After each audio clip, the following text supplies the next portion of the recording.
pause to lower the other phone you are using to listen. Hello. Yes. Hello. I want to contribute on Auntie Adunni. You are the on, information she's reeling out about Redeem. You are on, ma. Yes. The City of David was started by Pastor Esco Unfon when Apapa family was divided into 4. Pastor Iluyomade was the pastor in charge of King's Court Chapel in Olosa Street, Victoria Island. Okay. When Pastor Esco passed, Esco was the pastor in City of David. When he died, he used to be assistant of Tony when he passed on to glory, Pastor Iluyomade was moved to City of David.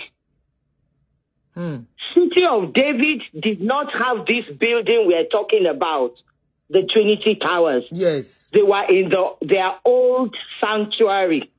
When Pastor Iluyomade moved to City of David, he got the congregation to pay for the land. Project 200 and something million, about 300 million, was the land where Trinity Towers was built. Iluyomade did that. I am a member of the church. Wow. The land was procured by Pastor Esco, but was not paid for. Pastor Iluyomade encouraged the church to pay for that land across to the Oniru family. And that is the land where Trinity Towers is standing now. Pastor Iluyomade built the Trinity Towers with the help and contribution of members of the church. And on the list of those who contributed towards the building of that Trinity Towers, Pastor Iluyomade and his wife are number 4 on that list of those who contributed to it. Wow. And that church was built to the glory of God and dedicated by Baba Adeboye when he came and landed his helicopter on the roof of the Trinity Towers. It is true that the church borrowed money from Access Bank because Wigwe was a member of the church. So it was favorable towards giving the church a loan. And the loan had terms and conditions to be paid back. And they were paying the money up to the time this saga happened last year. They were paying the money. And the reason why the church was actually built was what Pastor Shiju was talking about on that clip that you showed, even though you did not know the genesis of it. Which of the what she was saying was I was supposed to bring that clip. That clip where you said she was pointing to the picture. Yes.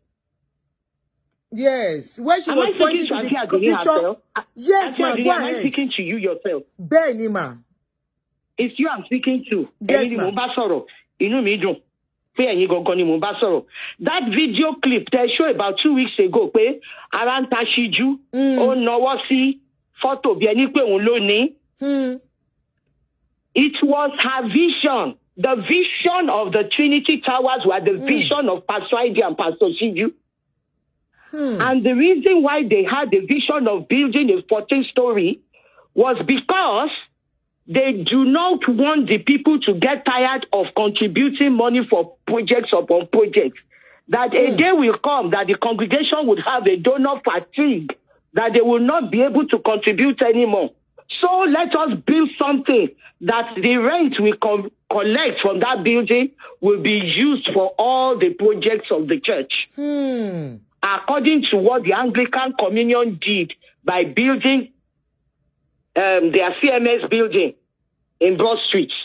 The building where Mobile is, they own it. That the rent they collect from there is what they will use for what the church needs. And that was the vision of Pastor Heidi and Pastor Shiju for Trinity Towers. Now I feel that when we have a 14-story building. Hello? I said, now I feel our pains. Go ahead, man. Now I understand. Go ahead. That once they have that kind of a building, the rental income from that building, they will be using it for whatever the church needs. They will not come to the members of the church to come and donate money anymore. That was why we have a 14-story building, not because they wanted to do yanga. We building to Tobiju. You know? So, as at the time Pastor Heidi was asked to step aside, they just got a new tenant that paid about 500 million as rent. All this rental income coming from tenants were being used to service the loan taken from Access Bank. The church itself, the members of the church itself, they donated more than 10 billion. So, I just needed to... Hello, can you hear me? You're very well, ma. I don't want to interrupt you, ma. I am hearing you clearly. Yeah, I just needed to clear all of this misinformation. Because whenever I go on your live chat and I hear some things, it's like I should... But unfortunately, I'm never there when you're doing live. I hear it after the fact. And there is no way to correct. The last one that you were doing that I'm listening to now, you were talking about a Sheni Dosumu to correct you. Sheni Dosumu is a pastor in the Redeemed Christian Church of God. He lives in Maryland there with you. Okay. So he knows the history of Redeemed. In fact, he was there before me. Which one did you correct me of, ma? Which one was I wrong in? Pardon? Moni, which one was I wrong about, ma? You are wrong. You are wrong in saying that ESCO started to build Trinity Towers. Okay, thank you, ma. So, he was not the one that started it. It was when Pastor Heidi, it was Baba Adeboye that posted Pastor Heidi from King's Court Chapel. We bought King's Court Chapel, Pastor Heidi, when he was in King's Court Chapel. After they all left Freedom I remember King's Court now, yes, he was posted to start King's Court. I remember King's Court now. He was posted to start King's Court. King's Court started at Lagoon Restaurant, even before CityOfDavid. It was King's Court that was using Lagoon Restaurant, and they now sent us out. And then we moved to Olosa Street in Victoria Island. Thank you for shedding light, Pastor Shiju Iluyomade looked for that property on Olosa Street, in front of a hotel. It was a rundown bungalow that we refurbished, and we started our church, Pastor Heidi and Pastor Shiju. And that was where we were. And they had this vision of exceeding greatness that was on that report that you were playing. And you said it was not his vision. It was his vision. Which one did I say was not his vision? Okay, I said it was not his vision. There was a documentary. There was a documentary that was playing on your live. Yes, ma'am. About the history of their Papa family. Yes, ma'am. Yes. And then you said it was not his vision. It was his vision. Okay, I thought the vision actually started from what's it called again? Rapu to, I thought the vision started from them. That was what I said. But now I keep saying I am not. Let me explain. Ma, I keep saying, hold on, ma. I keep saying I may not be completely right. I keep saying that. Let me explain that vision. Yes, ma'am. But thank you for clarifying. Now we know better. Under Pastor Tony Rapu at Freedom Hall, were all of them, Pastor Heidi, Pastor Tola, what is the name of the pastor in Pastor Gandhi, the KBAC, all of them, Pastor Agu, Iruku, all of them, Ichua, all of them. They were all under Pastor Tony in Freedom Hall. Yes, I know about that. Pastor Tony, I mean, you were part of Redeem, so you would know about that. Yes, Pastor Tony started the modern Redeem And their Papa family and the model one, their Papa family started to open branches all over the world. Pastor, the present Oba of Ogbomoso, Gandhi, was sent to Germany. And so many others, Pastor Tola Baltimore and all of that. Initially, in the UK, it was Tony Rapu that went to start London. Atoyebi was in Victoria Parish in London. Pastor Tony was in Jesus House, London. Like you said, we do not know why Pastor Tony Rapu came back, whether he was asked to leave or he came back from London of his own accord, and Agu Iruku was sent to London. And when he came back, he left the regime to start his own, this present house. Yes, ma'am. Right? So that was when a Papa family was broken into four.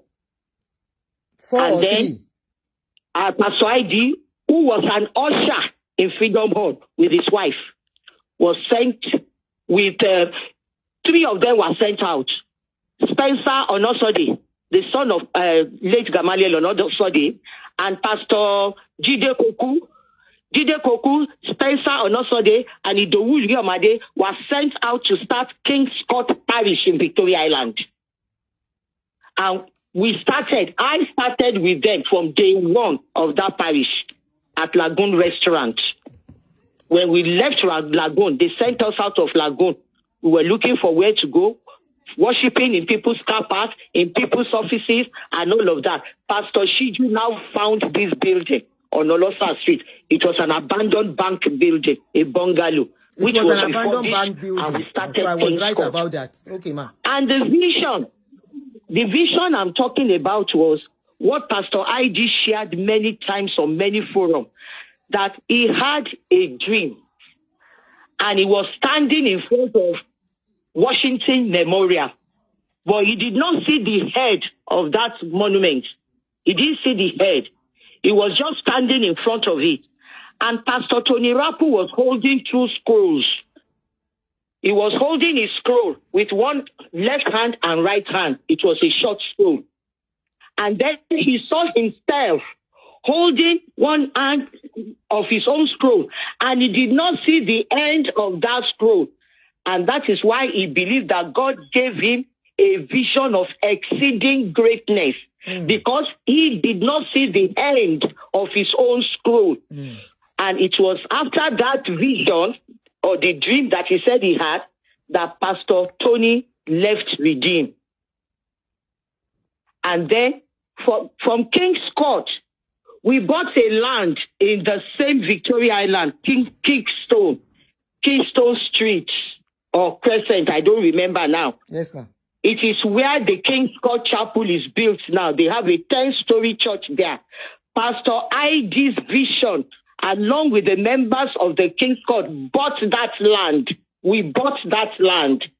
And our dream was to build the church there, our permanent site there. And the drawing was made. And on top of that building is the opening of a Bible. You will see a Bible that opens. That is the top of that church, King's Court. The church was now built by, what's the name of this pastor that left from City-of-David? When Pastor ID was sent to City-of-David, this pastor, Ben Akabweze was Escort Unfon's assistant in City-of-David. But when Escort died, Baba Adeboye brought Idowu from King's Court to City-of-David and took Ben Akabweze to King's Court.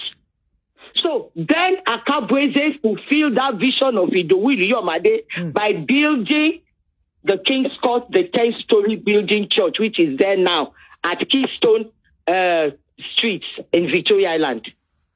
So when Idowu Iluyomade got to the City-of-David, he now decided to build. The land that Pastor Escort bought was not paid for from the Oniru family. He encouraged the church to pay, and we paid that money for the land. And that was the land, that is that land that the Trinity Towers, the 14-story Trinity Towers is standing on right now. Wow. And that building was put up with the donations of members of the church. The people telling you that they were deducting money from their salary, 20,000, is a lie. She showed me evidence. They were not deducting money from. They were not deducting money from anybody. Pastor ID is a great. Nobody was deducting money from anybody's salary at source. 20,000 for where? So, what is the contribution of workers? Great motivator. So workers are not paying. Adunni. Workers are not contributing. Yes, ma'am. Opportunity to my Okay, ma'am. Wow, your salary anybody. Pastor ID, my boss on stage, I need to. It would encourage people to give. And by the time he's telling you, he will tell you on the pulpit himself how much he and his wife have put down towards that project. Every step of the way, he will tell you what they have put down. He will tell you, okay, now we want to build the altar. The altar is going to cost 50 million. No, we need people who want to adopt altar. Do you want to adopt altar? The escalator that you saw that was taking Baba upstairs, those escalator one cost 20 million. One of it. Should you paid for one of it, Mama? Yes. Should you paid for one of it from her pocket? Wow. Another member of the church paid for it. Of course, Wigwe is a member of the church and he helped the church. But it was not. In fact, when they bring out the list of the donors of the building, I'm sure it will not be on number 10 there. Many people gave money towards the building of the church. There was a time we even needed a generator in the old city of David that Escort built. That generator was 100 million. One man paid for that generator. Because Pastor will always come back. Pastor Idowu will come to tell us. It took us a long time before we knew who the man was. He just said one man. One man has paid for the generator. They want to build the altar. Altar is so and so. Anybody that God lays it upon your heart to come and adopt the altar, adopt altar. We want to do. The chairs that we are sitting on, those yellow chairs, initially they were 70,000. Pastor ID will tell you, if you cannot pay for anything, at least buy your own chair. Some families bought 400 chairs. Eventually, when Naira became rubbish, the chair became 150,000. People were buying chair in dozens. I am telling you the truth, as God is my witness. It is my church. I was there. At least I followed Pastor. I started King's Court Chapel with Pastor Iluyomade from day one at the Lagoon restaurant. I moved with him when they took him out from King's Court, from King's Court to City of David. I followed them. And the reason why I followed them is because they are good people, compassionate people. In the King's Court where we were, if anybody is sick in the church, the first question Pastor ID will ask the person, which visa do you have? And it bani British visa, one fly to London for medical treatment. And it bani American visa, one below America for medical. And it bani Korara non below South Africa tabi India. Pastor ID àti ti ọwọ́ bá ọ̀pọ̀ ààrẹ àti ìyàwó ẹ̀ wá sí rán olúwa ẹ̀ lọ́nà kan tó wá ṣànàùsímẹ́ǹt fún wa lórí pulpit pé ara èèyàn kan nù wa ò dá o ó ní ìdí owó fún treatment o ẹ jẹ́ ká dáwó o. Nǹkan tó ẹ̀ ń jẹ́ irú èmi tí wọ́n tí mo fi tẹ̀lé wọn lọ sí City of David nìyẹn. Nígbà tó ń gbé wọn kúrò ní King's Court tó ń gbé wọn lọ City of David ní òsì Nàìjíríà ìlú òyìnbó ni mo wà.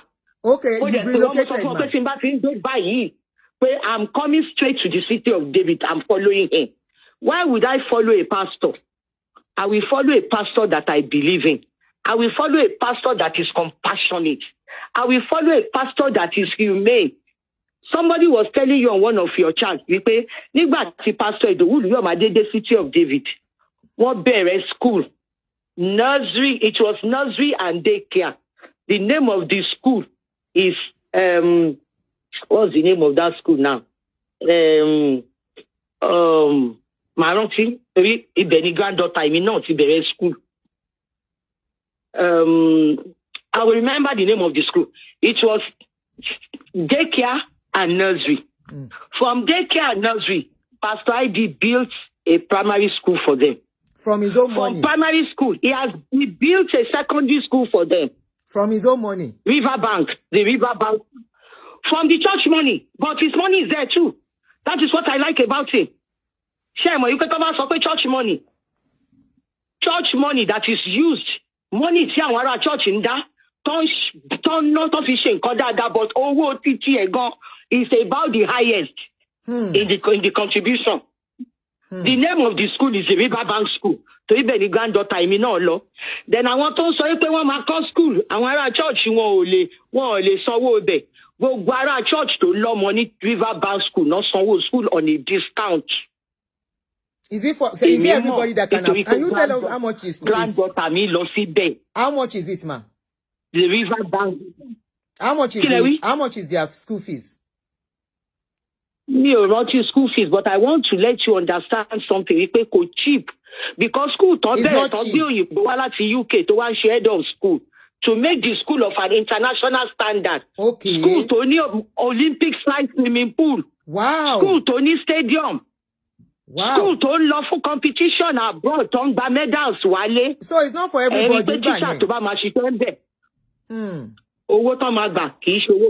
That's right. But when you buy member school, to buy your money back, on any discount because they are members of the church. Then you want to work on hospital.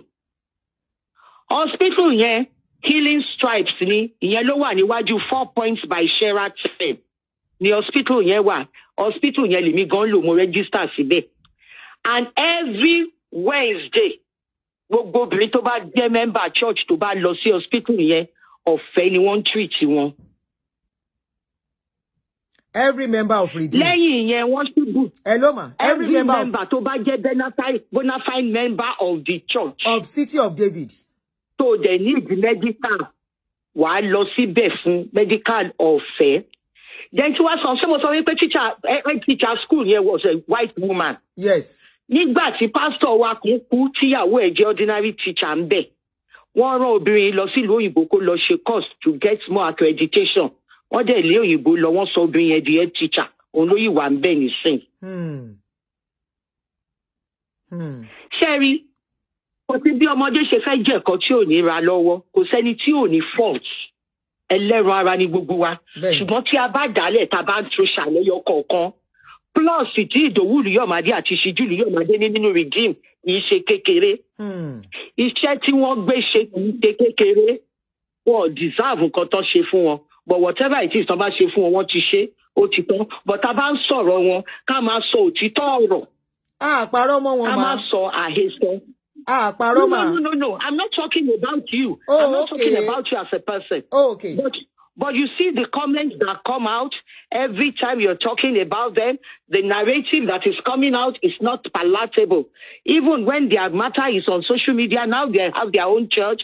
Even the comments that are coming on social media, whenever the church functions are out, the comments are not palatable. But the onus is on people like us who know the truth to speak out. And that is why I took your number some time ago. I must store a number here now. Let me call you. I was waiting to come to America and come and see you face to face. As in face to face, and talk. Okay, hello? To explain to me, see me face to face to tell me what is going on. Yes, hello, I was saying that, when I get to Maryland, I'm going to call you and have an appointment with you, and we sit down and we talk woman to woman and tell you things that are going on. And thank God, somebody was telling you, have you seen Quincy's interview with Daddy Freeze? Yeah. Go and watch Quincy's interview with Daddy Freeze. I only saw a lot of people were saying they are disobedient. One you call Lotte Butemeta, one law. Àwọn ará bí lọ ṣe Butemeta for more than 4 months. Àwa tá ń tẹ̀lé wọn rí wọn dá lọ. At any time, tó bá lọ ṣe Butemeta, wọ́n ní up to 20 people tó ń tẹ̀lé wọn lọ. Of course, they will have their own people, no matter what. So, no, unfortunately, Billy Ayé ti ṣe rí àwọn tẹ́ mú téèyàn expect kò jẹ́ their own people, àwọn tó bá wọn jẹ tó bá wọn mu tó di wàhálà sí wọn kẹ́yìn sí wọn yọ sí wọn. Life in the end. Anyway, that is if you have listened to my own story too, that is life. Here, not there. I am talking of people to Jerry jàmbá ṣẹlẹ̀ sí wọn ìtọ́kọ ẹ̀ kú ẹni tí ọmọ ẹ̀ kú tó need help tó lè sanwó school tó ń bá sanwó school àwọn ọmọ wọn ètò ń sọ lápò ara wọn tó yàtọ̀ sí ètí school church ń san o. Pastor Ìdòwú Iluyomade ní City of David ló start program Touching Tomorrow. Touching Tomorrow yẹn mean wípé wọ́n máa sọ fún gbogbo wa ní church wípé adopt a child because there are people in church tó lè sanwó school. So tó bá tiẹ̀ lè lówó púpọ̀ tí ẹ̀ mú ọmọ kan kí wọ́n máa sanwó school ọmọ kan. Ẹni tó sick ó ṣe máa lọ fún treatment. Ẹni tí ó jẹ́ widow àbí tí wàhálà dé bá tí wọ́n lé wọn jáde ilé tí wọ́n ní wọ́n gbalé fún wọn. Arise program tí ṣíjú ń ṣe fáwọn women àwọn èèyàn tó empower. Iṣẹ́ wo ni wọ́n fẹ́ ṣe hairdresser ní kọ́ra hairdressing equipment fún ẹ.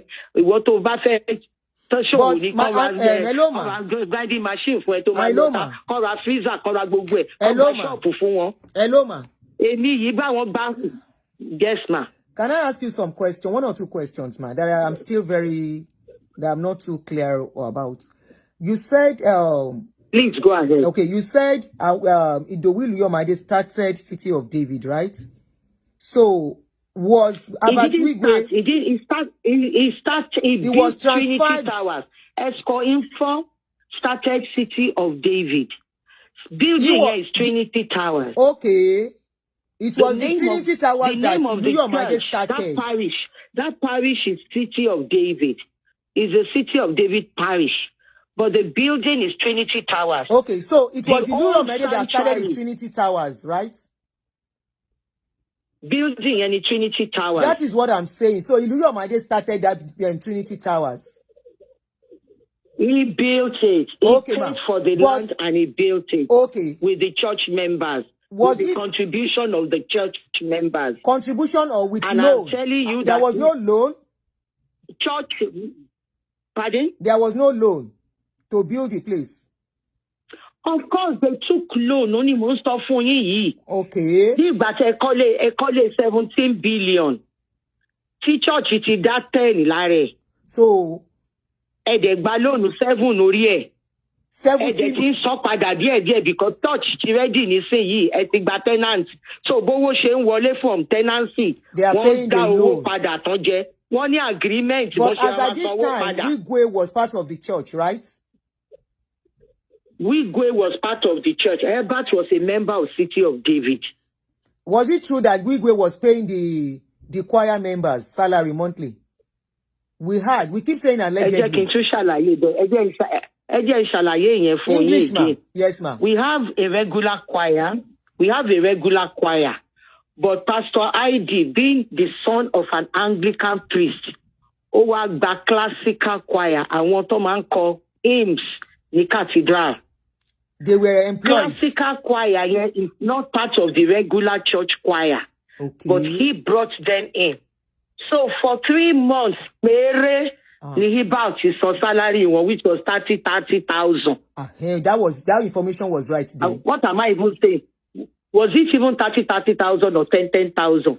They said it was 30,000. He paid it for. It was 30,000. Like I cannot remember. He paid it for 3 months. And just like other members of the church too will pay.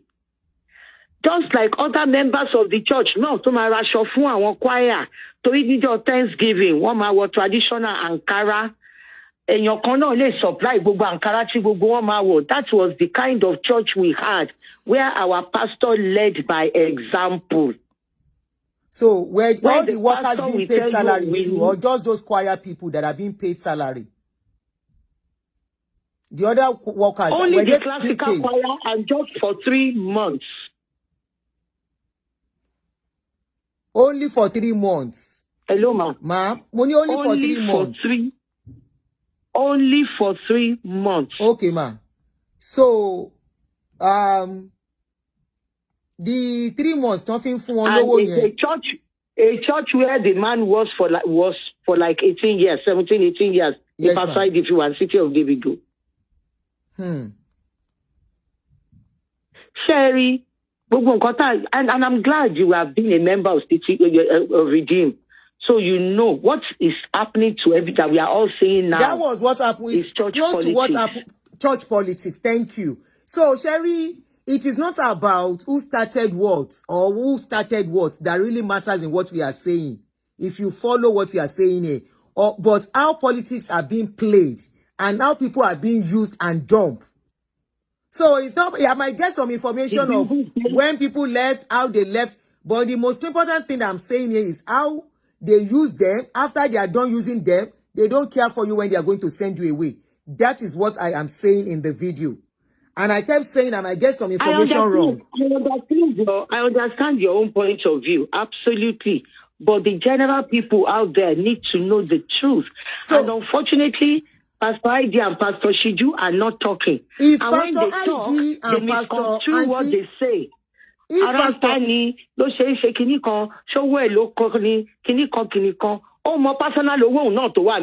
so, that's where I'm going now. Everybody. Auntie, this is why one of the reasons why this kind of video is very relevant. For others, one like to give Sikoto,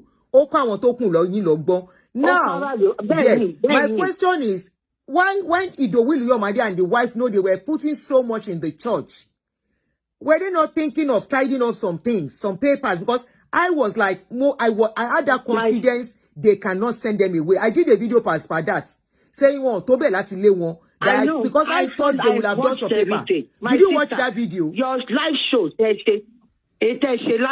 ṣe bí ẹgbọ́n nǹkan tí bàbá sọ wípé àpapá family ṣe àbẹ́ ẹ̀gbọ́n lára díẹ̀ tí bàbá sọ. Mo ń gbọ́ yín mà. Ṣe bí ẹgbọ́n. Bẹ́ẹ̀ni. Ṣe bí ẹgbọ́n nǹkan tí bàbá fúnra rẹ̀ sọ pàpà family tá la pàpà family. Ìdòwú Iluyomade was the head of pàpà family. Bẹ́ẹ̀ni àwọn la pàpà family that they bought Rolls Royce for him. Wọ́n ra Rolls Royce, wọ́n ra private jet. And both who is pàpà family? Ìdòwú Iluyomade. And the other parish is under him. Just like what you went through. When you believe in somebody and you love somebody. You said just like I went through. But I thought redeemed members are laughing at me. You will do everything within. You will do everything within your power for that person. Pastor ID was totally sold out. Kai. To Daddy Gio's dream and redeem. He was totally sold out. He practically forgot the fact that he was a lawyer. Because she's a lawyer. She's a church in a Really? She stopped at his work. Then where did he get the money you said they were putting in the church? No, what I'm saying is that as a lawyer, should you expect him to be going to court and be our colleagues are not the senior advocate of Nigeria. But I tell you, court to oh, wow. Iṣẹ́ tó bá jí láàárọ̀ wà bá pastor ní church a máa fi pastor lẹ̀ church láago mẹ́kànlá alẹ́ ni ó yìí wà ní church tó ń ṣiṣẹ́. His law practice suffered. Ìyàwó ẹ̀ ló kíṣẹ́ mọ́lẹ̀ tó bẹ̀rẹ̀ sí ṣiṣẹ́ pé wọn ò gbọ́dọ̀ suffer. And they are into different businesses tó ń ṣe. Each of them are lawyers, they have their law firm. And they have their businesses that they do. Both of them are lawyers. But, yes. But Pastor ID was totally sold out. So where were they getting the millions to donate into the church? So where was it?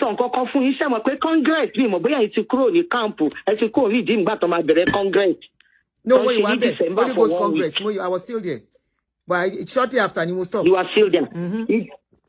It's the hospitality room. We are in Congress. In camp. Tatima entertain our foreign days. No. At our dignitaries. No, I don't go. I cannot be a worker.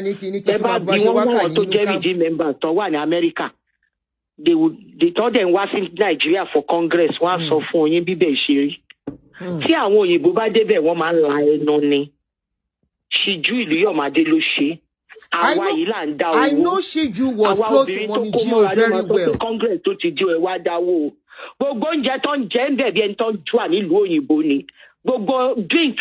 Any kind of tea, any kind of drink from all over the world, you will find it in our hospitality room. The kind of furniture you will find there, Iluyomade did it. Yes, I would know she was actively involved in programs in the camp. I know. And that was why I was surprised. Our foreign guests, that 1 week, not to man jail, not to toilets. Auntie. Then Koto, do we pay for me? Koto. Yes, ma. That was why I was surprised when Daddy Joe started preaching against the makeup. Immediately, Iluyomade were asked to step down. And I said that message was directed to them. That this lady has been herself from the onset. She never hid who she was. You know, she loves makeup. That is how she's always been dresses and all that. Yeah, so I was surprised. Ó ń ṣe above and beyond iṣẹ́ tó ń ṣe. Ọ̀dọ̀ wa ní gbogbo àwọn governors tí ń wá tán tí ń jókòó tán tí ń jẹun. Gbogbo àwọn first ladies ọ̀dọ̀ wa náà tí ń jẹun. Gbogbo àwọn èmi ní ìgbà tí Benny Hinn gan wá fún crusade tó wá lo camp. Àwa la ṣe hospitality fún love tìjú ló ṣe. Àwa obìnrin ta support yẹn. Gbogbo aṣọ tá a dẹ̀ ń wọ̀ gbogbo wọn ní camp ló rán aṣọ yẹn fún. Gbogbo àwọn gbogbo senior pastors títí kan mọ́mì everybody oúnjẹ tá à ń gbé wá camp lójoojúmọ́ ni wọ́n ń gbé fún àwọn àlejò mọ́mì ní ọ́fíìsì mọ́mì náà. Ìgbà tí bàbá Adébóyè sọ wípé Ọlọ́run fi hàn àwọn wípé one day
ní gbogbo àwọn governors ń wá tán ti ń jókòó tán ti ń jẹun gbogbo àwọn first ladies ọ̀dọ́ wa náà ti ń jẹun gbogbo àwọn èmi ní ìgbà tí Benny Hinn gan wá fún crusade tó wá lo camp àwa la ṣe hospitality fún lọ́fẹ̀ẹ́ tìjú ló ṣe àwa obìnrin ta support yẹn.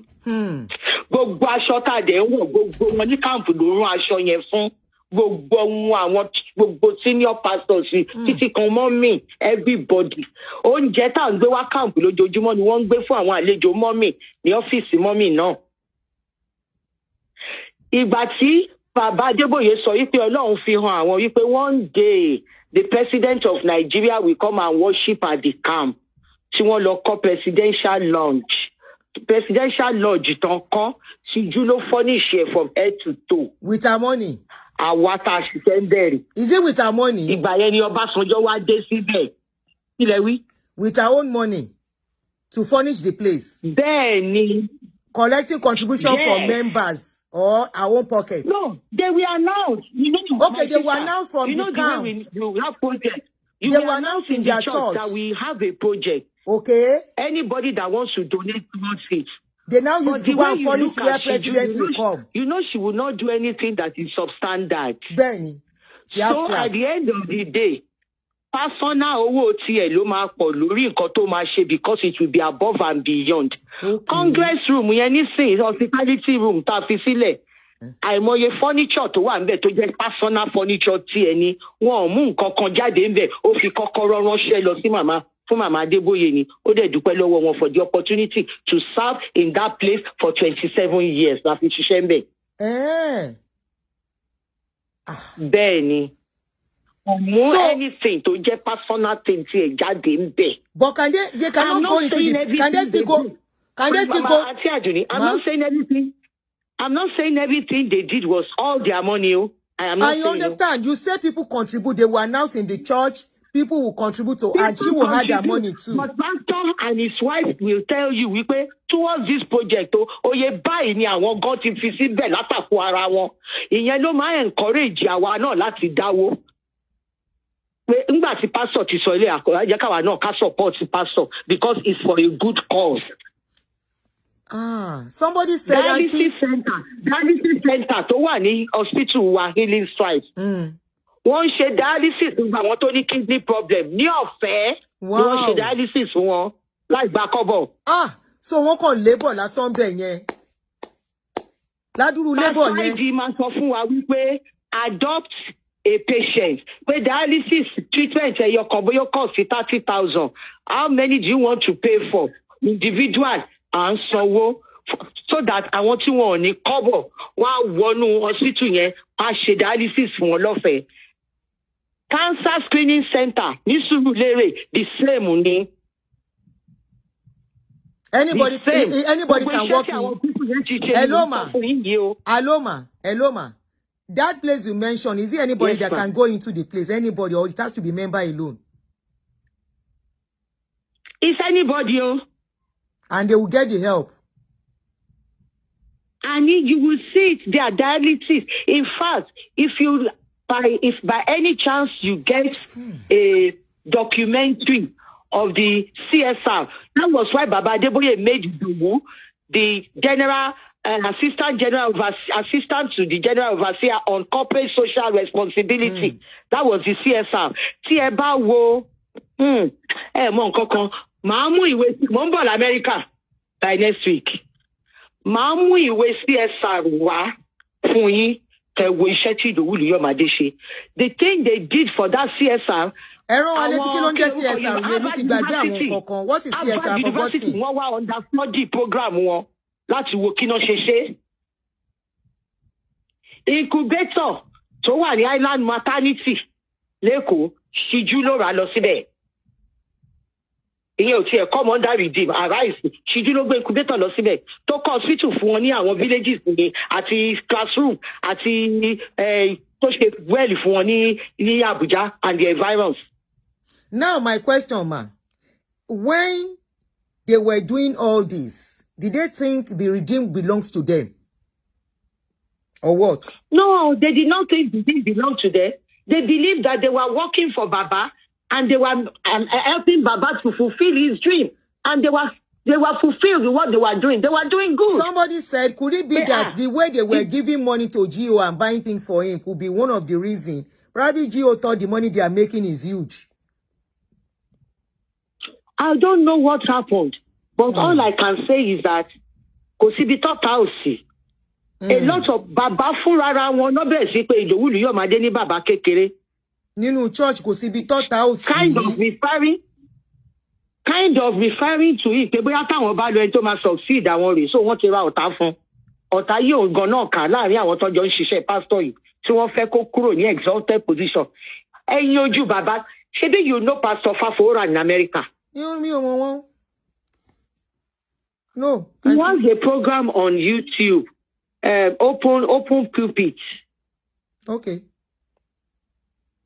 Hello, program lórí YouTube, open pulpit. He's a redeemed pastor, Fafora. Hello, ara nǹkan tóun náà sọ nìyẹn wípé ní ibi tí Ìdòwú àti Ṣíjú fi ara ṣiṣẹ́ sí ní Redeemed Christian Church of God. Pé tí wọ́n bá tiẹ̀ ṣiṣẹ́ kò yẹ kí punishment yẹn tó yìí. Ìgbà wo ni ẹni wọn lè lọ kì í ṣe tí wọ́n náà. Àwọn kan ṣe wọ́n kọ́kọ́ sọ tẹ́lẹ̀ ní pé church yẹn orúkọ wọn náà fi sí. Ṣé wọ́n dẹ̀ ti rí pé kò sórúkọ wọn sìn níbẹ̀ sìn. Thank you, my sister. Torí tó orúkọ wọn bá wà níbẹ̀ ṣé wọ́n lè lọ rà á? Wọ́n lè rà á náà. Thank you for shedding more light. Thank you for shedding more light and probably correcting one or two impressions. You know, we are not part of them. It's whatever we see on social media. We just joke about and we move. We joke about it because I never knew a time is coming. When the Wahala started, I said, Pastor, he has got at a sorrow. When the time is right, No, I think the likes of Odutolaba, Kiwonlaya, he will not talk. I said the likes of Sherry nǹkan tó ṣẹlẹ̀ sáwọn Pastor Tola ọ̀tọ̀ tún ní tàwọn yẹn. Kò yàtọ̀ síra wọn náà, they are almost the same thing. Àwọn yẹn tí wọ́n yàtọ̀ òfin tó set àwọn up lọ́hùn ó yàtọ̀ sí tiwa ń bí. Àwọn fúnra wọn orúkọ wọn ni wọ́n fi gbà lónìí, wọ́n fi culture náà fi wẹ̀ pé nìkan so lè gbà lọ́wọ́ wọn so they can take the church and make it their own. So it is different. And then again, what everybody is trying to look at is that they are doing so much. So very much. You cannot now tell them that you will take things away from them. According to what Pastor Tola said, you cannot now say that you are going to take you are not ready to take the liability of the church. You have only supported what I have been saying. They are saying I am a worker. I am working for God. When you are not the owner of the church, you are only wasting your time and your resources. As long as that person, the day the person does not need you again, if they can do away with the like of Kilonje, Tony Rapu, do away with Itua, do away with Odutola, do away with a lot of people. Àti Egbokeje burú tiwa. Tí ọ̀rọ̀ Itua tún yàtọ̀, tí Itua yàtọ̀. It's part of it. Ṣebí Itua fẹ́ marry, Itua wanted to marry, no ní kó kúrò. Nǹkan tó fa tí Itua ni wípé wọ́n wá àwọn ṣẹ́rí wọ́n máa ń sọ pé àwọn governing council àwọn arúgbó tó wà ní káàmpù yẹn àwọn yẹn gan-an ń dá gbogbo wàhálà lẹ̀ tó ń kó sí bàbá Adébóyè lọ́fun. Okay. Wọ́n ní doctrine redeem ni the doctrine is that ẹni tó bá divorce must not marry again. Yes.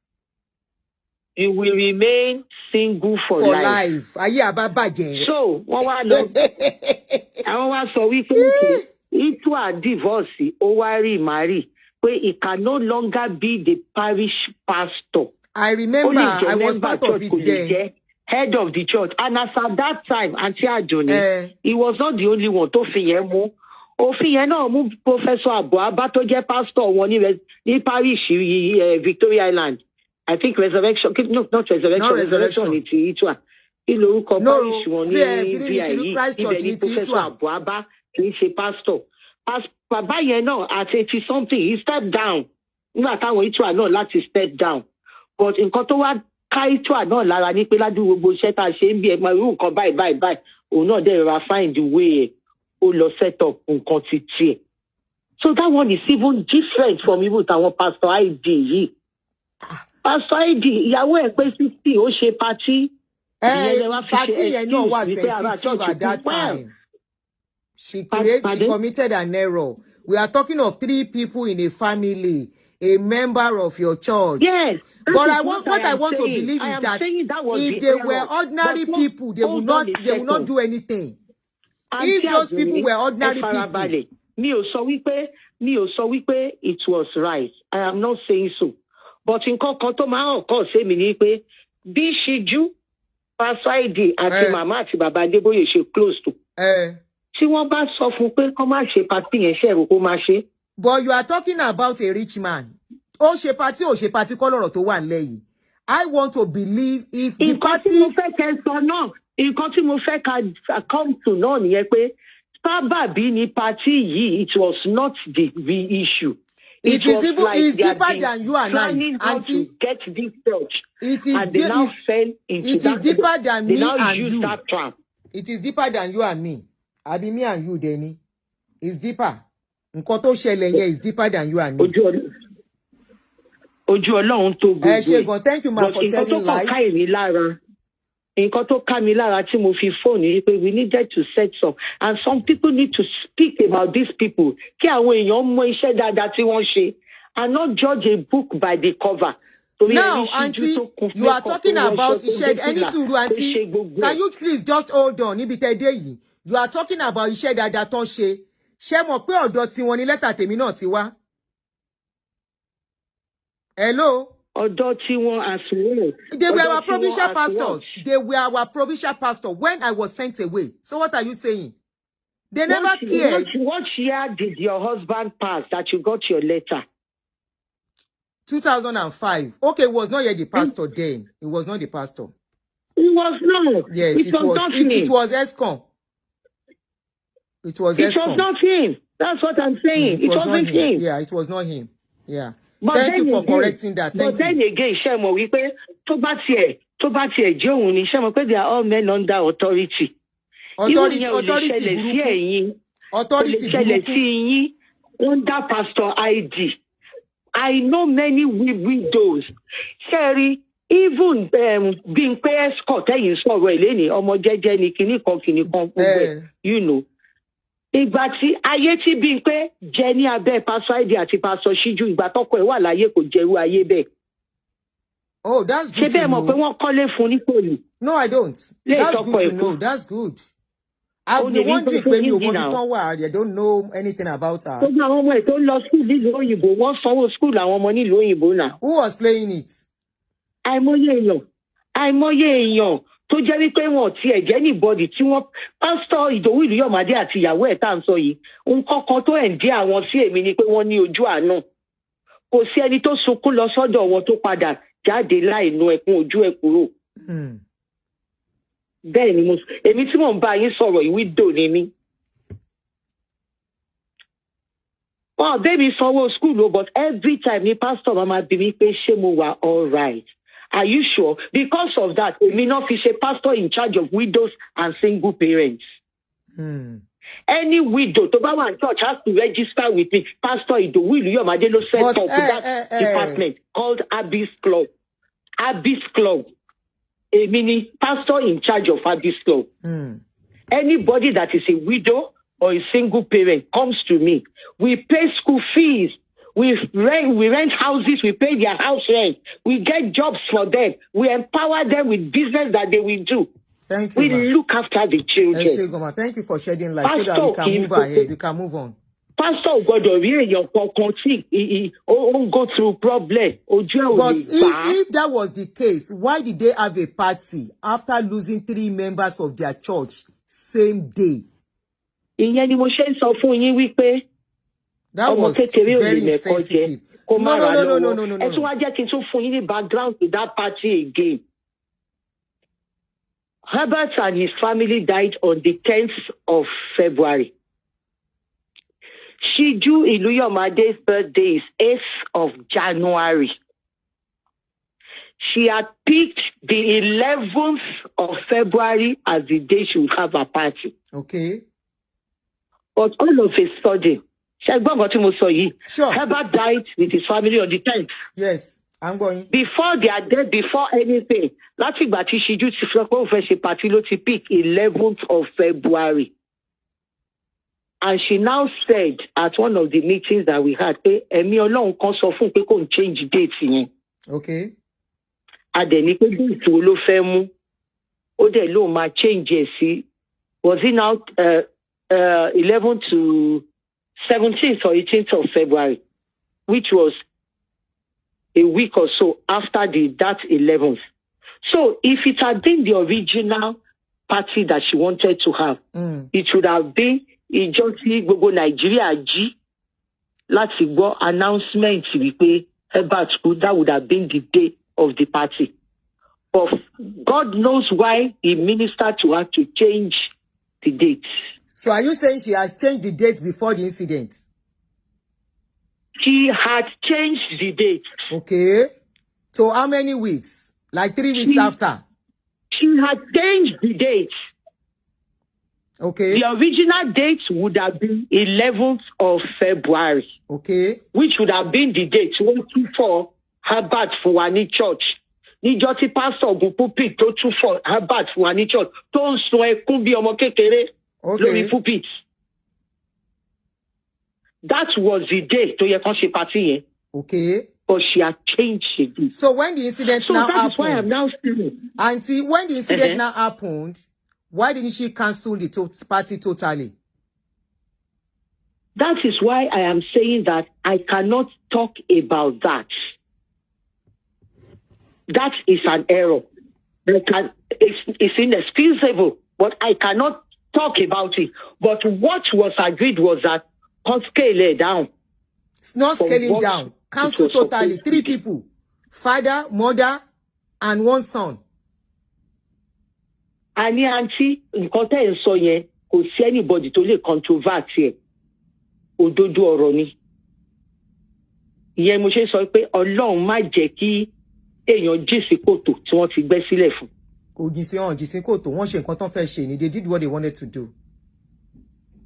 I will not speak about that because I don't know what is in her mind. Ó ní mò ń sọ fún yín, èmi fúnra mi lẹ́yìn tí gbogbo kìíní ìṣẹ̀lẹ̀. Mo lọ sí ọ̀dọ̀ Ọlọ́run wípé Olúwa, tí ó bá jẹ́ ẹ̀ṣẹ̀ mi, ẹ dáríjì mi. Should I have told these people we pay cancel party and because postpone it?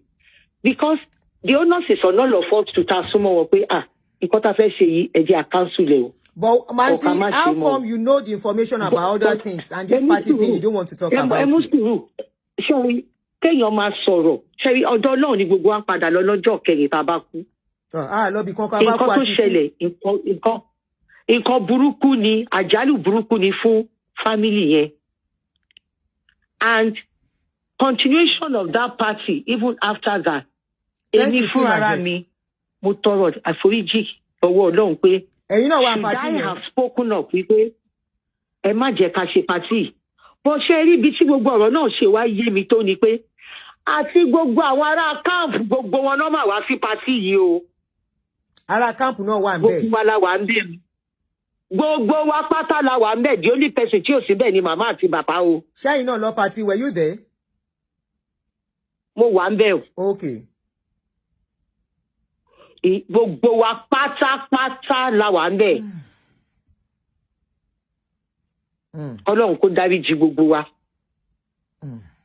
Ibi tá ti ṣẹ̀yẹ mo mọ̀ yẹn pé why tèmi náà tiẹ̀ káṣẹ̀ ni mo ti sọ pé ẹ jẹ́ ká cancel party yìí, ẹ jẹ́ ká postpone party. Bó ṣe rí nǹkan kan tèmi kàn mọ̀ nípa orí tí ṣíjú mú wáyé wípé kò sí nǹkan kan tó mọ̀ ṣe lójú àwọn èèyàn.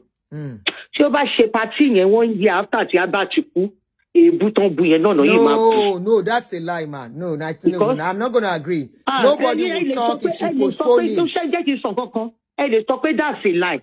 That is your own opinion. Even but if it's 6 months, nobody will talk. Had always been judged. She did that party 3 weeks before. Had always been judged by the people because of her appearance.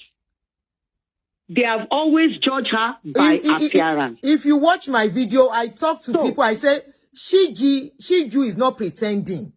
She's just herself. That is the way she has been from the onset. And Redeem embrace her that way. You know she's not. They never complain. You know that. Why are they complaining now? She's not pretending. I know that. But she had always been that is her.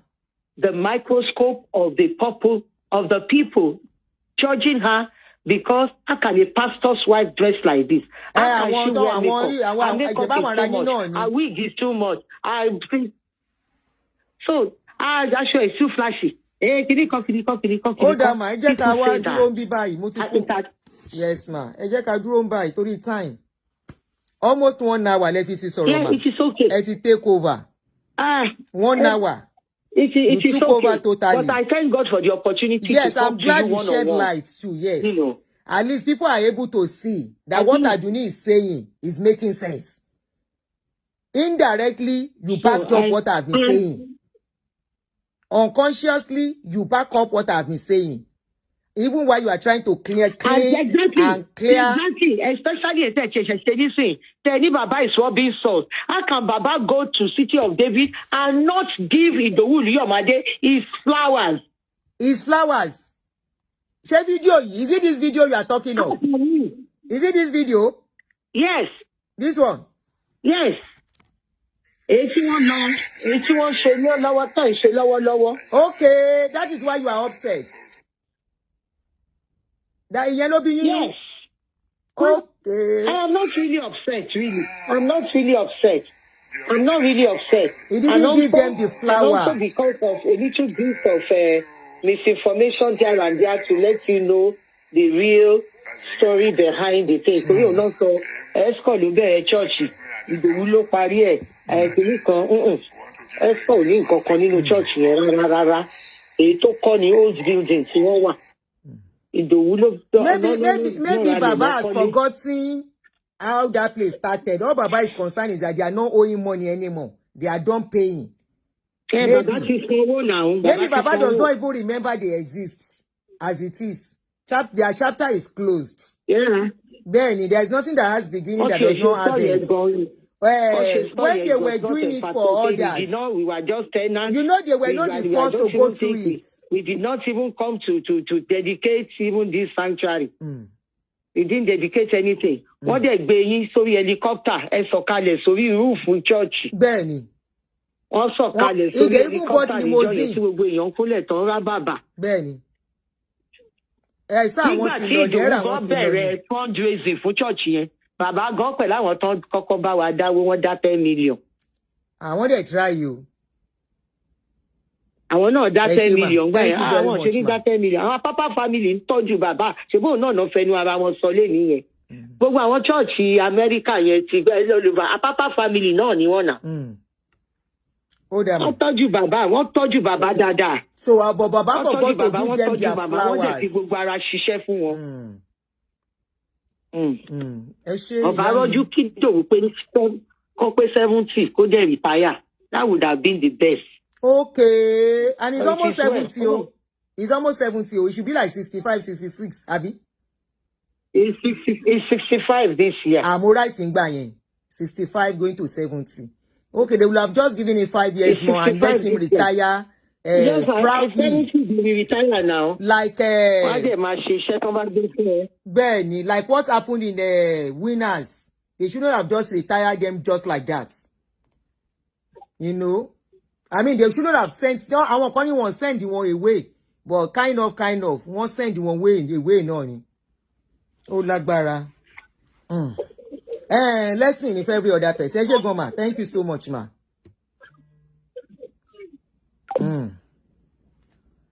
Oh,